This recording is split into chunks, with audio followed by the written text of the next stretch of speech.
So we're going to go now to our next speaker, who's Rachel Cashman. She's from the UK. She's a former National Women's Officer of the Labour Party and a current co-founder of PSHE Brighton, the community organisation for parents, teachers, governors and social workers concerned with the safeguarding for children in school. So you haven't put this in your bio, but it sounds like you've been in the belly of the beast. You are in the belly of the beast and you've been in the belly of the beast. Yeah. So right from the heart of the pushing in classrooms. Thank you so much, Rachel. And your talk is From the Classroom to the Clinic, Experience of Gender Ideology. Over to you. Jo, thank you so much. And it's a real privilege, actually, to be online this afternoon with, over 150 women from across the world. And I am based in a small town called Brighton by the seaside in England with a population of about 270,000. But we call Brighton the godfather of misogyny for a reason, because it is the town that has become the engine room for gender ideology, particularly in relation to children, but in other areas as well. And just to give you some of the context of what's happening in the city of Brighton before we talk about what's specifically happening in schools. We are a city that currently has not a single service as a single sex service for women who are the victims of rape or violence in the city. In fact, there's a seminal court case being taken that's due to be heard in the courts next year because of all of the rape crisis centres in Brighton have policies of self-identification and allow men who self-identify as women to attend those organisations. We are a city whereby most recently a woman was sacked from her role in the cabinet of the local authority simply for liking a tweet that referred to biological sex being immutable. And the rollout from that, as people would probably imagine on this call, was a whole series of protests and harassment about that particular individual. And what we have is a set of institutions in the city that are completely captured. And I come to this from a range of perspectives. Previously I have been a chair of governors in the city in a large primary school, and so I've been in and around the education sector of the city for quite some time. But in the last couple of years, what has happened is the complete institutional capture of gender identity, which some would say stems actually from the universities in the city where there's really strong teacher training. So the kind of initial capture around the university sector and how that has then transcended into the behaviour of activist teachers in schools. And I founded with a group of people, as you said, Jo, we founded PSHE Brighton because there was starting to become a network of people across the city, social workers, school governors, teachers, parents, who are concerned about the range of impact around gender identity theory in schools, whether it was the teaching of materials or whether it was the material harm that was happening to children. And I just want to give you today kind of 4 stories, if you like, that kind of epitomise what the range of things that are happening and the things that have been reported to us at PSHE Brighton. And PSHE stands for Personal, Social, Health, Economic Education. So the first kind of story is kind of potentially quite mild, but actually has been really profound for the individual concerned. And believe me, this young woman is not alone. So she goes to a very went to a very prominent secondary school in the city. She is now 18, 19 years old. She has recently discovered a number of kind of feminist writing. And this has kind of overwhelmed her because for the last few years, she has been questioning her sex, questioning her gender systematically as a consequence of a school institution that on a termly basis, so she tells us, would survey the pupils, asking them if they were questioning their gender, asking them if their discomfort about teenagehood was in relation to a discomfort with their body and a discomfort with their identity. So again, she was very much felt, as others of her peers have felt, that they were almost being kind of brainwashed into thinking there must be something wrong with them, and therefore that thing must be about their gender identity, and they must therefore identify as somebody that they are not. And I should say this particular individual, when she came to us, very little trauma in her life, very little of the kind of characteristics we see, but it still had a profound effect. What then happened, the next example that we've got is that we've got a number of a school where we have teachers who've been reported by peers as well as by parents and pupils who have given really overzealous punishment to children for misgendering staff. And in this particular instance, this was a group of 11 and 12-year-olds in their first week at a brand new school who thought they were being polite by saying, "Yes, miss," to the teacher. And the teacher said, "That isn't, I am identified as a mix, not a miss. You are harassing me, you're misgendering me." And the children were then put in a kind of a lockdown detention. And this happened 2 years in a row to the cohorts of children that joined the school initially. In the same school, we have also had examples of a teacher who declared herself to the children as being non-binary and therefore neither male nor female, therefore was not required to use sanitary protection because they didn't recognize that they were menstruating, and therefore bled through their clothes. And what prompted there was a discussion with the children actually about this individual's kind of power and identity as opposed to biology. And there was a number of very upset parents and children as a result of that. Moving forward again to something, as we get kind of more sinister, as we go through the kind of the four kind of case studies and vignettes that I'm kind of sharing. The next circumstance we'll talk about was a child, again, a different school in the city. And this particular child was autistic, had a diagnosis of autism, had some family trauma in their past, and is same-sex attracted. And the child went to school, had an assembly at school from a local trans-affirming charity who suggested the child might want to explore their identity. The child was then referred to that charity by the school for one-to-one counselling. And the child was 11 years old at this time. And during that one-to-one counselling session with a male psychotherapist, though we have reason to believe the individual isn't actually a qualified psychotherapist, the child was directed online to purchase a penis packer, so a fake penis to wear to see how they felt living life as a boy whilst they were exploring their identity. This, by the way, was all behind the backs of the parents. And then in the final example that I will give, this child, again, same-sex attracted, autistic, a history of trauma. The same charity, but a different school in the city, the same charity, began exploring their identity, was referred to the charity. And it's a particularly complex story, but in short, within the space of 12 weeks, this particular child had gone from being socially transitioned by institution staff at both the school and social services behind the backs of the parents without the permission of parents. So name and pronouns were changed. And within 12 weeks, that child had received the prescription for testosterone from a local National Health Service general practitioner who was operating at the kind of boundaries, if you like, of practice. Some would say completely unethical, but they were using, it's believed, a kind of a bridging prescription mechanism, which is meant in specialist circumstances around specialized services. But they were using it to prescribe a child cross-sex hormones.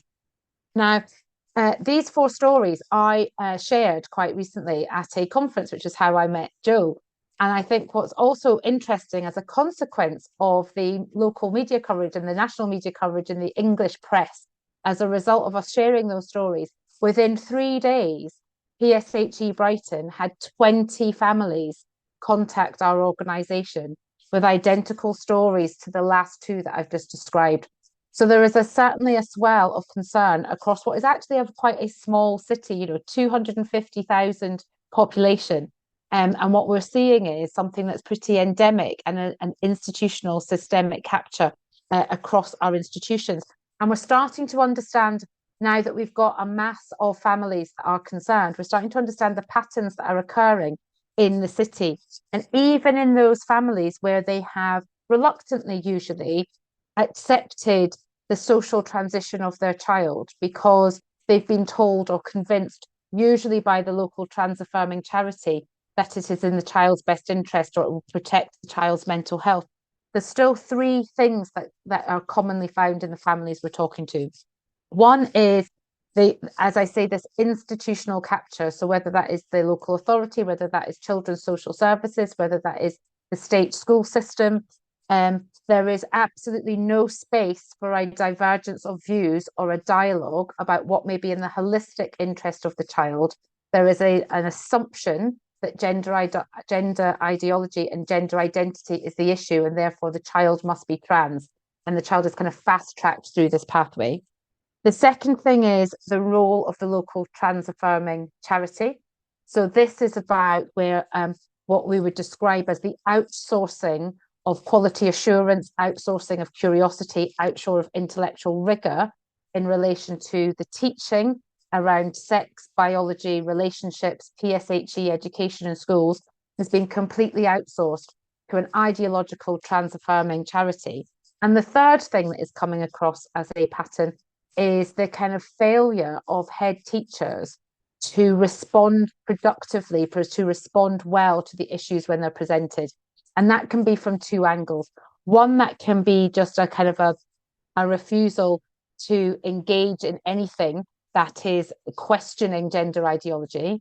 The other angle is almost this kind of captivated staff room. So a staff room that is hijacked by trans activist teachers, with head teachers having very little space for manoeuvre to actually lead in this area. People might be aware that there are long-awaited guidance in the UK to come out from our National Department for Education to give such guidance to schools. However, what we would say is we don't need to wait for that guidance, because we actually have existing legislation in terms of our safeguarding legislation, in terms of the Children's Act, in terms of the Education Act, that should be preventing the kind of material harms that we've just described and the behaviours that I've just described today. They should be preventing these things from happening. At PSHE Brighton, we're really clear in our position, which is that we think all of these examples constitute various degrees of safeguarding concern. And whilst these are live concerns for the population, be that social worker, whistleblowers, teachers, parents, or school governors, whilst these concerns are live, we must keep highlighting them until such time as there is a proper statutory public inquiry into what is happening in our schools and social services across England. But in our view, the best place to start with that inquiry would be in the city of Brighton, because for such a small population, it's completely institutionally captured. And if we can remedy things in Brighton, then there's a good chance you can remedy things across the rest of England. I'm very conscious of time, Jo, so I'll pause there and happy to take any questions now or at a later date. Seems to me that in schools, quite often when safeguarding comes up, that the answer is to channel the pupil to the wellbeing service or to the school psychotherapist type person. Yeah. And that then becomes shrouded in secrecy. And nobody, including often the parents, don't find out about it. And so that then becomes safeguarding. The response is, well, we're doing safeguarding by not telling you about it, by not telling anybody about it. It's our little secret, what we're up to. And that seems to be a massive, I agree with the argument that safeguarding is important, but the moment you start using safeguarding, it seems like that's a very double-edged sword, because it's used because of the sanctity of that. It's that place that the professionals know best. So how are you challenging that? Yeah, it's a really good question, Jo. And there's a couple of things on that. The first is, we would say we want a safeguarding first approach in schools, but we would also say that that does not mean that we support the kind of weaponizing of the word safeguarding in the way that you've just described in terms of the behaviours that happen. So if we think about the schools systems that exist, So we know, for example, that in the UK, there's a system called CPOMS, which is the school record keeping system. And it's used for when there are, if there are concerns around children, and safeguarding concerns would be should be recorded on the CPOM system. We have cases that have come to PSHE Brighton where activity that should clearly be recorded on a safeguarding system and then escalated through the school leadership team in the appropriate way, there's been a failure to record. So we've got examples of where there has been, whether it's about issues of self-harm, issues of around access to cross-sex hormones or the trying to access puberty blockers, and that failure to record. So it's almost as if when it comes to the issues of gender identity and gender ideology, professions have forgotten what safeguarding means. And they've created this new definition for it, which is linked to secrecy and been doing things behind parents' back.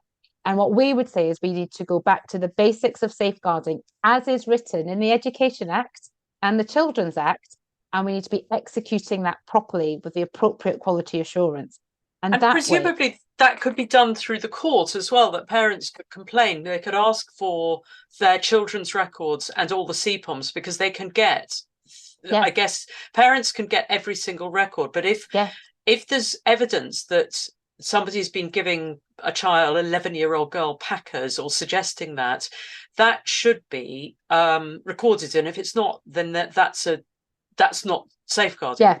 So we have examples within our community in Brighton of families who have requisitioned records from schools, and information such as that you've described isn't fully recorded on a system like CPOMS, but has come to light through the exchange of emails that have been recorded through either subject access requests or other things.